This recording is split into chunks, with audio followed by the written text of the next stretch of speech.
tahu mau kemana, arahnya apa. Itu kayak kalian yang punya prinsip, oh saya mengalir saja lah Pak hidup ini gitu. Ya mengalir, tapi kan kamu harus lihat dulu itu alirannya kemana, kamu mau dibawa kemana, tujuannya apa, kan begitu. Kemarin ada, saya lupa diskusi di mana itu, yang tanya, Pak ngapain sih Pak kita berdoa segala itu? Kan segalanya sudah diputuskan oleh Allah.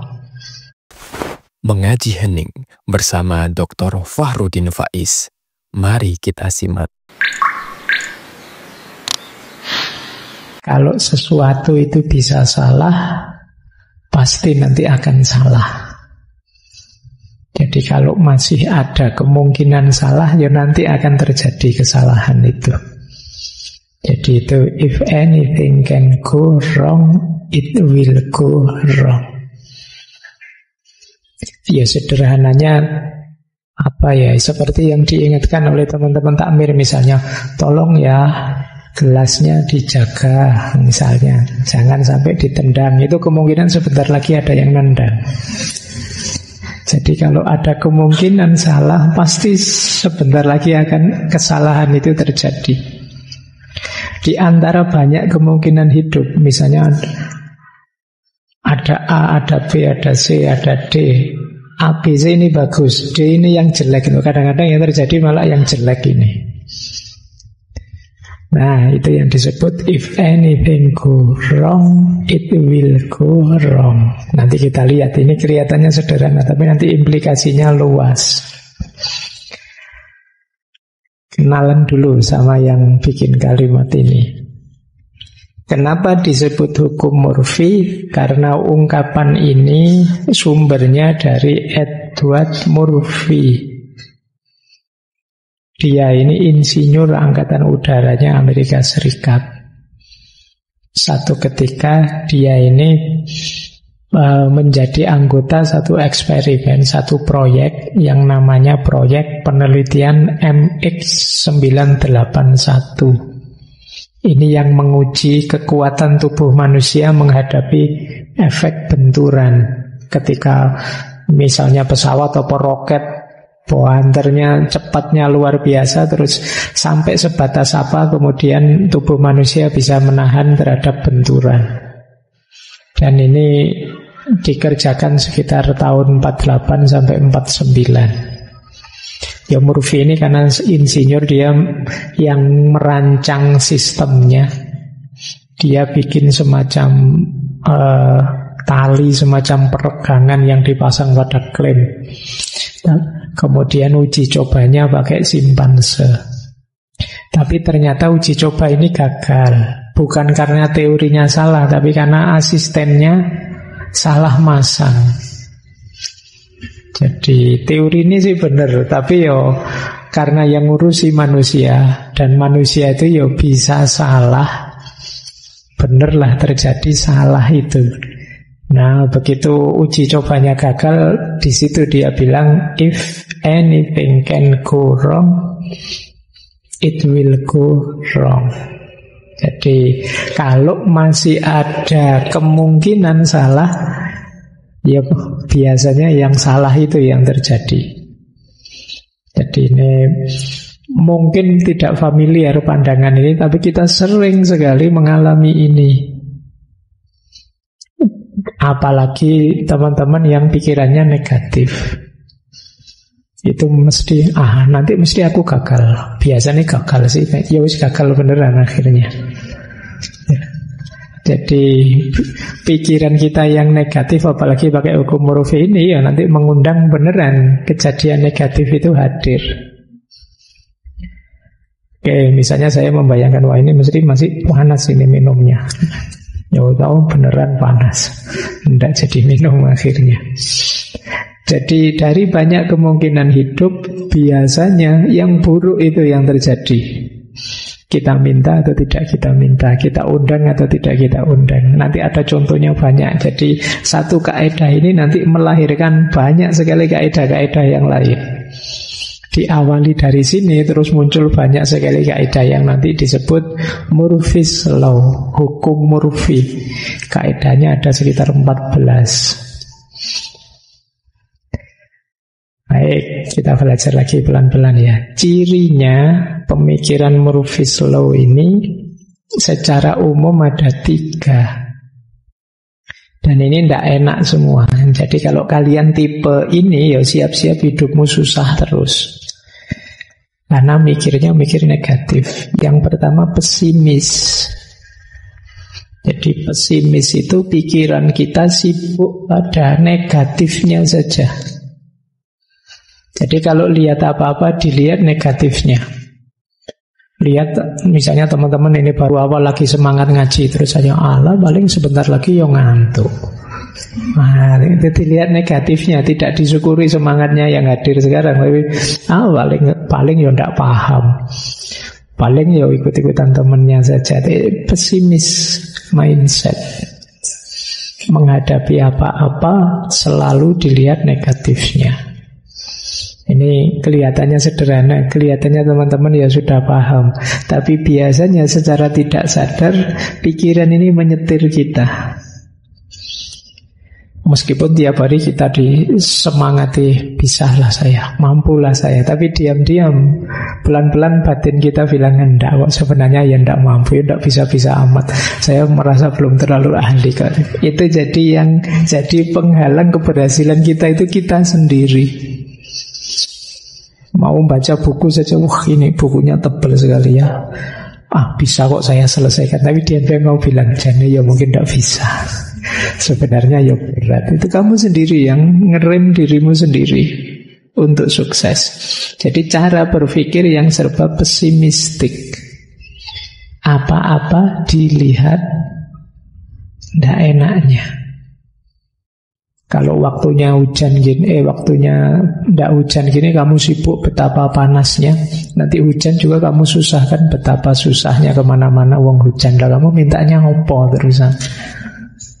Ya minta itu yang tidak hujan, Pak, tapi ya tidak panas, jadi angin sepoi-sepoi dingin. Tapi itu pun kalau kamu mindsetnya pesimis ya tetap mengeluh, aduh Pak, jemuran tidak kering Pak. Ya umpuh lah.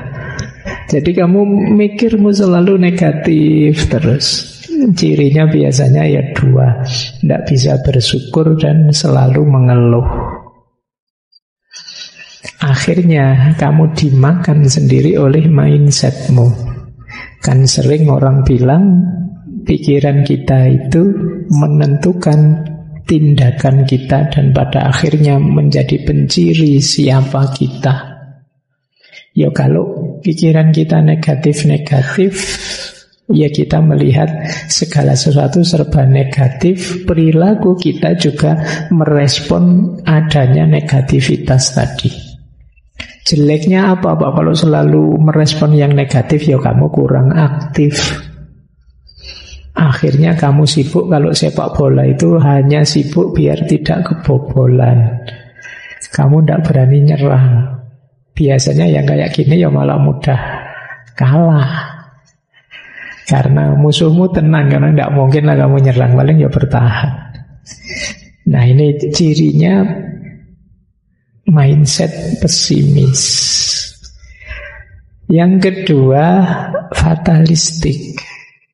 Fatalistik itu percaya dengan bahwa hidup ini saya tidak mampu menguasai apa-apa, sudah ada yang ngatur.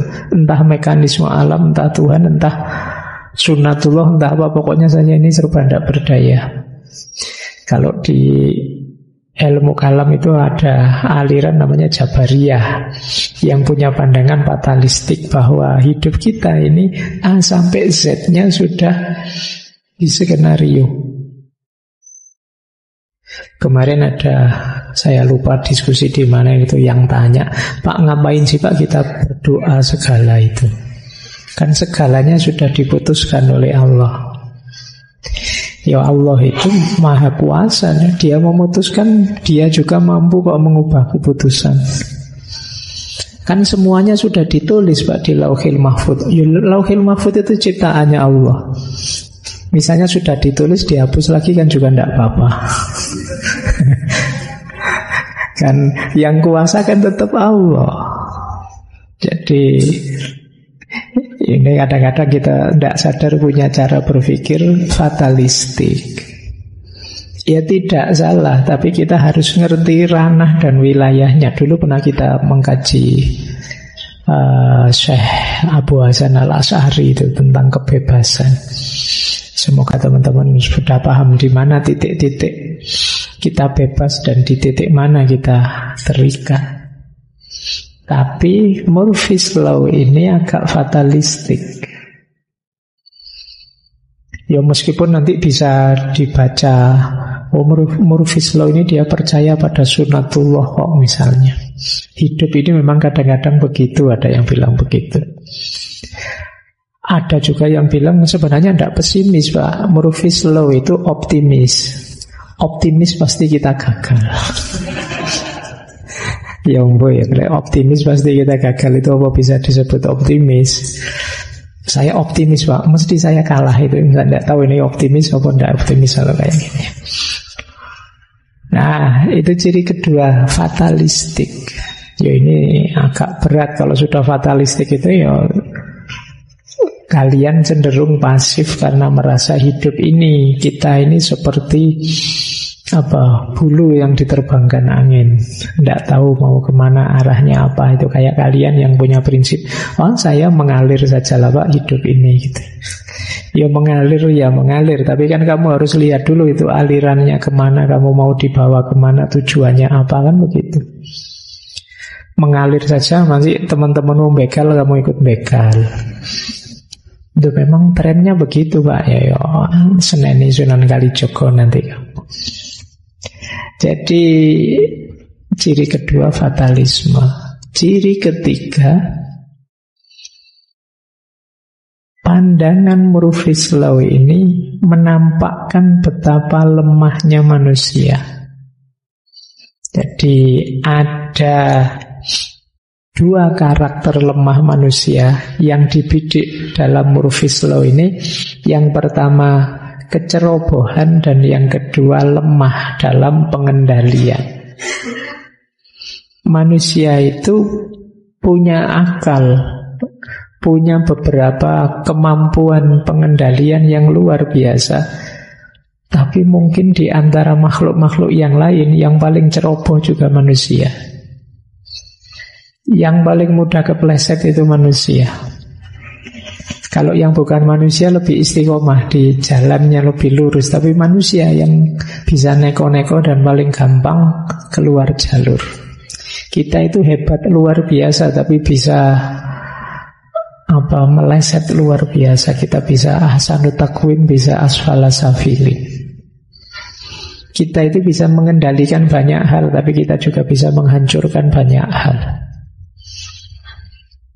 Nah, Murphy's Law ini nanti fokus pada bagaimana manusia itu ternyata tidak mampu mengendalikan hidupnya. Seringkali kebalik, bukan kita yang mengendalikan situasi di sekeliling kita, tapi situasi sekeliling kita yang mengendalikan kita. Ya contohnya banyak. Kita kan sering dikritik para filosof, hidup kita itu hidup serba mengikuti kerumunan kita. Yang lain bagaimana, ya kita tidak akan jauh-jauh dari situ. Itu menunjukkan kemampuan pengendalian diri kita agak lemah. Baik, ini 3 cirinya secara umum. Jadi konsep umumnya tadi yang bunyinya if anything can go wrong, it will go wrong. Sejarahnya seperti tadi, Kapten Edward Murphy dengan 3 ciri fatalistik. Kemudian yang pertama pesimistik, dan yang ketiga kelemahan manusia yang ceroboh dan lemah dalam pengendalian. Sekarang kita lihat 14 hukum Murphy yang terkenal. Yang pertama tadi ya, ini yang pokoknya, anything that can go wrong will go wrong. Segala sesuatu yang bisa salah, ya akan salah. Kira-kira kamu bisa gagal enggak? Ya bisa Pak, ya kemungkinan kamu nanti gagal kalau pakai kaidah ini, karena fokusmu ke situ. Yang kedua mungkin lebih menarik. Nothing is as easy as it looks. Tidak ada yang semudah kelihatannya. Segala sesuatu kalau kamu cermati seolah-olah mudah. Wah, nanti saya ke masjid, sampai sana saya awali saja masih sepi toh. Nah, terus saya ngantri, lumayan dapat minum, terus duduk di depan itu. Oh, begitu kamu keluar kos-kosan, aduh, macet lagi. Nanti di tengah jalan ada apa lagi, ada. Terus sampai sini ternyata sudah banyak orang ngantri, lama lagi. Ternyata tidak semudah bayanganmu. Kuliah, besok rutin kok pagi biasa masuk kuliah jam 7, kemudian nanti keluar jam 9 bisa nongkrong lah di kantin, bisa itu. Begitu berangkat sampai kampus, alah bareng wisuda. Macet, tidak bisa masuk kampus. Itu kan kamu sering begitu. Tapi nothing as easy as it looks. Segalanya ternyata tidak semudah bayanganmu. Bayanganmu itu mulus, sekali begitu dijalani tidak segampang itu. Ada saja kadang-kadang halangannya. Itulah hidup. Dan itu kaidah kedua, Murphy's Law. Jadi kalau kalian nanti ingin melakukan apa, kok tiba-tiba jadi rumit urusannya, jadi ruwet, nah itu Murphy's Law, hukum kedua. Segala sesuatu tidak semudah kelihatannya. Wah, asik nih nanti ketemu banyak teman, bisa ngobrol-ngobrol, guyon-guyon lama, bisa begitu nyampe sini, begitu ngobrol sebentar, temenmu tersinggung. Tidak jadi guyon, wis. Pegang akhirnya. Itu nothing as easy as it looks. Dan kita sering ngalami seperti ini. Tidak semudah bayanganmu. Kamu membayangkan, ala Pak wisuda ya simple saja tuh, saya pakai baju toga, kemudian ngantri di sana, pindah toga terus selesai. Wah, begitu kamu pakai toga beneran, belum sumuknya, belum panasnya, belum lamanya, kamu nomor akhir juga, terus lama sumpek gitu. Ya, jadi ternyata ya tidak sesimpel bayanganmu. Kadang-kadang halangannya tidak terduga saja. Wah, ngaji selesai, pulang nih. Begitu nyampe kamar kos-kosan depan, aduh, kunci ketinggalan di masjid. Balik lagi ke sini. Oh no, susahnya. Itu nothing as easy as it looks. Baik, sudah asik-asik mau masak, wah belum makan ini Indomie, nih Indominya ada kok, begitu dinyalain, wah kompornya yang tidak ada, habis apinya. Susah ternyata hidup ini ya. Nothing as easy. Jadi nanti kalau kamu ngalami sejenis itu pengalaman, tidak usah galau, sebut saja, oh ini namanya Murphy's Law. Hidup ini ternyata tidak gampang. Mirip dengan kaidah ketiga, everything takes longer than you think it will. Segala sesuatu membutuhkan waktu lebih lama dari yang Anda perkirakan. Kalau ini contohnya banyak. Kayak kamu, wah saya nulis makalah ya Pak, sehari 1 halaman saja, nanti seminggu dapat 7 halaman, sudah cukup bisa dikumpulkan. Baru pegang laptop, saya buka TikTok dulu, buka YouTube dulu, terus akhirnya tidak jadi. Wong sehari cuma 1 halaman, tidak bisa. Sampai hari ke-7 baru setengah halaman. Jadi waktunya ternyata lebih panjang dari yang kamu bayangkan. Dan banyak itu. Mungkin kamu yang semester-semester awal membayangkan besok kuliah ya kira-kira 4 tahun lah. Nanti semester 6 sudah KKN pendek, nanti semester 7 sudah maju proposal, sudah itu. Ternyata ya kamu baru kaget, loh sudah 12 saya Pak semesternya. Jadi everything takes longer. Segala sesuatu ternyata waktunya tidak sependek yang kamu bayangkan. Dan kamu sering ngalami ini dalam hidup.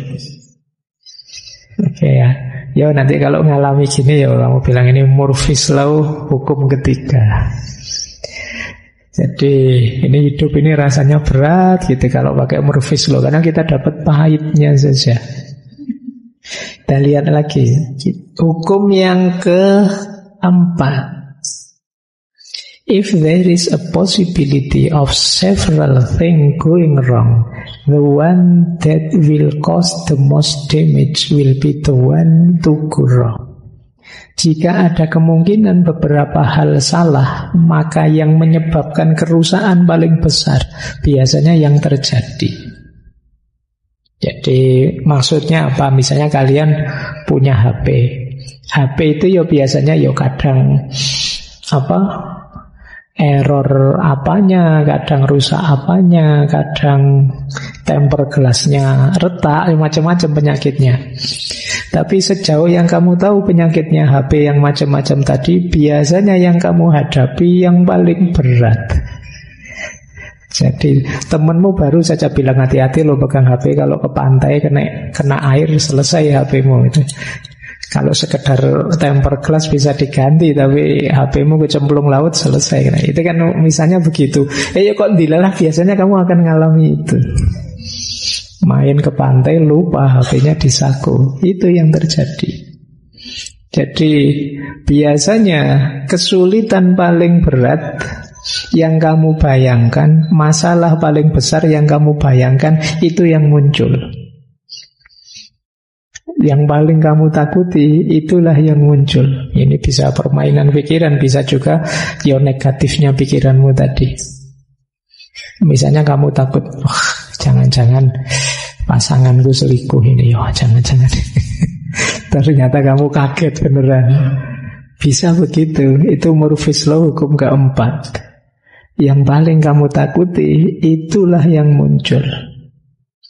Yang resikonya paling besar, itulah yang terjadi. Maka hati-hati dengan pikiranmu. If anything simply cannot go wrong, it will anyway. Kalau ada sesuatu yang menurutmu tidak mungkin salah, perfect ini Pak, pada akhirnya akan muncul masalah. Tidak ada yang perfect. Ya ditunggu saja nanti ada masalahnya. Tidak bisa Pak, saya itu orangnya sabar, saya orangnya neriman, saya kena masalah apa saja mental Pak. Nanti tiba-tiba kamu dapat masalah yang kamu sulit sekali menanggungnya. Jadi ini Murphy's Law hukum kelima. Jadi ini mirip dengan yang keempat tadi. Kalau yang kelima ini, yang menurutmu tidak mungkin ada masalah, ternyata ada masalah. Dan muncul masalah. Itu persis kayak kamu kaget, tiba-tiba artis ini loh pengumuman mau cerai misalnya. Bayanganmu kan tidak mungkin, ideal loh orang ini sejak kemarin. Ternyata bisa begitu. Itu Murphy's Law hukum kelima. Yang tidak terbayangkan ada masalah, tunggu saja, nanti akan muncul ada masalah. Ya karena manusia tidak ada yang sempurna. Lanjut, Murphy's Law hukum keenam. Jika menurutmu ada 4 kemungkinan salah, terus yang 4 ini berusaha kamu hindari, biasanya muncul yang kelima, yang kamu tidak ngantisipasi. Misalnya kamu mau touring. Wah, biasanya saya itu mudah pusing, bawa obat pusing. Biasanya saya itu mudah masuk angin, bawa obat masuk angin. Biasanya kamu bawa semua. Ternyata yang kamu rasakan justru yang kamu tidak bawa obat, tiba-tiba di perjalanan kamu mencret misalnya. Aduh, kok tiba-tiba perut mulus, ini tidak diantisipasi. Jadi kamu mengantisipasi 4, yang datang yang kelima. Ada saja. Kayak tadi ya, ini sudah tak bawa, enggak, sudah. Yang ini sudah saya bawa, atau sudah ini, sudah kok, semuanya sudah. Begitu sampai di stasiun atau di terminal di bandara, aduh, ada yang ketinggalan, mesti gitu. Jadi dari 4 yang kamu antisipasi, biasanya muncul 1 yang meleset, dan itu muncul. Ini Murphy's Law hukum yang kelima. Jadi ini kamu mengikuti Murphy's Law ini jadi sumpek, hidup ini ruwet, susah sekali. Yang ketujuh, segala sesuatu itu jika dibiarkan, dia akan berubah dari buruk jadi lebih buruk. Jadi bayanganmu kan dari buruk jadi baik. Enggak. Dari buruk jadi lebih buruk. Kalau kamu punya barang rusak, kamu pinginnya kan tak biarin saja nanti baik-baik sendiri. Tidak mungkin. Kamu biarin saja ya tambah rusak. Kamu kan pinginnya begitu, tidak diapa-apain, dibiarin saja, semoga kapan-kapan baik. Tidak begitu. Kalau ada barang rusak, kamu cuekin, ya dia tambah rusak. Jadi ini tidak berlaku kebalikannya. Itu Murphy's Law, hukum yang ke-7. Murphy's Law, hukum yang ke-8. Jika segala sesuatu tampak berjalan baik, engkau jelas melewatkan sesuatu. Hati-hati. Kayak kamu, rasanya sudah beres semua, kok beres semua, tapi kok agak ya mungkin ada. Kan kamu sering begitu. Biasanya ada itu. Begitu kamu jalan lah kan, ternyata benar kekhawatiranku tadi. Ada yang ketinggalan, ada yang belum dilakukan, ada yang kurang lengkap. Jadi kalau segalanya kok rasanya lancar banget, kamu harus waspada. Ini mesti ada yang tidak beres, yang kelewatan ini. Itu Murphy's Law, hukum yang ke-8. Nanti kita baca dulu ya sampai yang terakhir Murphy's Law-nya, nanti kita analisis. Murphy's Law, hukum yang ke-9. Ini menarik. Nature always side with the hidden flow.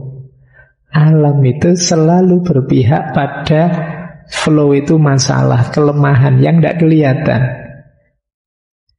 Jadi seolah-olah lingkungan kita ini menyembunyikan sesuatu yang nantinya menyusahkan kita. Ada saja sumber kita susah dari sekeliling kita. Wong tidak ada apa-apa ya, kayak tadi tiba-tiba kamu nendang gelas lah, tiba-tiba sandalmu hilang lah, tiba-tiba itu kan yang alam ini rasanya kok tidak ramah sekali dengan kita. Ini Murphy's Law, hukum yang ke-9. Nanti ada 14. Nanti kita jelajahi dulu, nanti kita lihat dari perspektif filsafat Barat, Timur, Islam menyikapi Murphy's Law ini. Terus yang ke-10, Mother Nature is a bitch. Jadi alam semesta itu menyebalkan. Yang alami-alami itu kan kadang menyusahkan toh.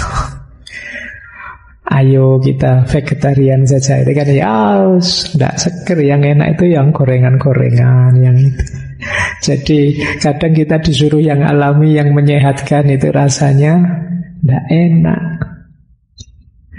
Jadi itu Mother Nature is bitch. Itu Murphy's Law. Itu yang ke-10. Yang ke-11, it is impossible to make anything foolproof because fools are so ingenious.